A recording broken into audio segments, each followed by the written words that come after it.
салом занҳо ва хоҳарони азиз, умедворам ки ҳама касо шумо хуб ҳастед.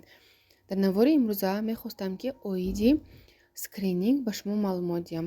Якчанд вақт пеш мо навор пешниҳод карда будем оиди УЗИ, яъне ташхиси ултрасадо дар вақти ҳомиладорӣ кадом вақтҳо кардан лозим аст. дар он ҷо дар бораи скрининг каме маълумот дода будем, вале бисёриҳо пурратар нафаҳмиданд ки худи скрининг чӣ аст, яъне маънояш чист ва дар кадом вақтҳо нақстар онро гузаронидан лозим аст. занҳое ки аллакай ҳомиладор шуданд медонанд ки дар марҳилаҳои аввали ҳомиладорӣ духтур шуморо танҳо ба ташхиси ултрасадо равон мекунад, то ки ҳомиладории шуморо бо УЗИ тасдиқ кунад. баъд аз он дар вақтҳои муайян шуморо равон мекунанд ба гузаштани якчанд намуд санҷишҳо. худи скрининг маънояш ин маҷмӯи якчанд намуд ташхисҳо мебошад, яъне комплекс обследование ки барои муайян кардани бемориҳо дар марҳилаҳои аввалаш пешбинӣ карда шудааст. скрининг на танҳо дар вақти ҳомиладорӣ гузаштан зарур аст, инчунин бе ҳомиладорӣ низ зан метавонад мақсад скрининг яъне маҷмӯи ташхисҳое гузарад барои муайян кардани ягон намуд дигар бемориҳо, масалан бемориҳои ғадуди ширӣ. вақте ки шумо маммография, ташхиси ултрасадо ва ташхисҳои хун месупоред, ин аллакай худаш ба скрининг дохил мешавад. ба ғайр аз ин ҳаст скрининги бемориҳои дилу рагҳо, скрининги бемориҳои қанд, инчунин скрининги бемориҳои онкологӣ, яъне муайян кардани бемориҳои онкологӣ дар марҳилаҳои аввал. дар вақти ҳомиладорӣ бошад, дар скрининг чӣ дохил мешавад? дар вақти ҳомиладорӣ дар скрининг муайян кардани бемориҳои ирсӣ, бемориҳои хромосомӣ ва инчунин афзоиши кӯдак муайян карда мешавад. дар вақти ҳомиладорӣ бошад, 3 скрининг бояд ки зан гузарад. якум скрининг ин аз ҳафтаҳои 10-11 сар карда то ҳафтаи 13-уми ҳомиладорӣ.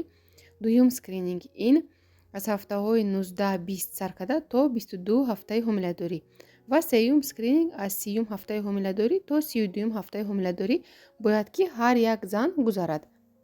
дар скрининги аввал чӣ дохил мешавад ва чиро муайян мекунанд? дар скрининги якум, вақте ки шумо дар ҳафтаи 10-11 то 13 ҳафтаи ҳомиладорӣ мегузаред, шумо мегузоред аз ташхиси ултрасадо, ташхиси хун месупоред барои муайян кардани бемориҳои ирсӣ ва хромосомӣ, инчунин аз машварати духтури занона мегузаред.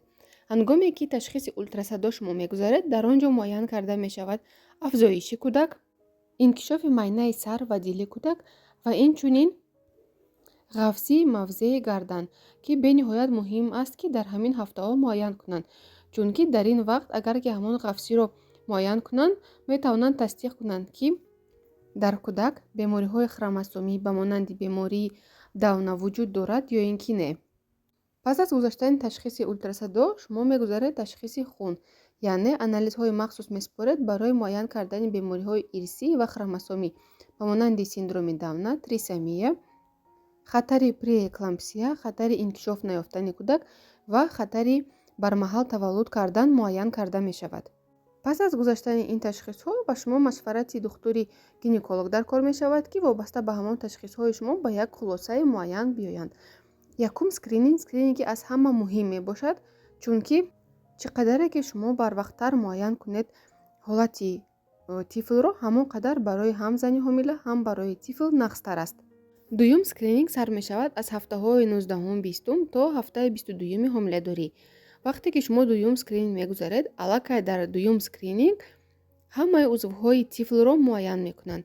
сар мекунанд аз майнаи сар, инкишофи майнаи сар, инкишофи чашм, гӯш, бинӣ, лаб, ҳатто забон, инкишофи системаи дилу рагҳо, худи дил, инкишофи рагҳо, инкишофи ҷигар, талхадон, гурдаҳо, пешобдон ҳамааш муайян карда мешавад. инчунин инкишофи дастҳо ва пойҳо низ дар он ҷо муайян карда мешавад. пас аз гузаштани ташхис шумо бояд ки боз аз машварати гинеколог гузаред. вобаста ба ташхисҳои шумо духтур ба шумо доруҳои лозимаро тавсия медиҳад. скрининги сеюм сар мешавад аз ҳафтаи 30 ҳомиладорӣ то 32 ҳомиладорӣ. дар ин ҷо муайян мекунанд вазни кӯдакро, ҷойгиршавии кӯдакро, гардиши хуни амроҳак бо кӯдакро, ҷойгиршавии амроҳак ва инчунин сохтори амроҳак чӣ хел аст.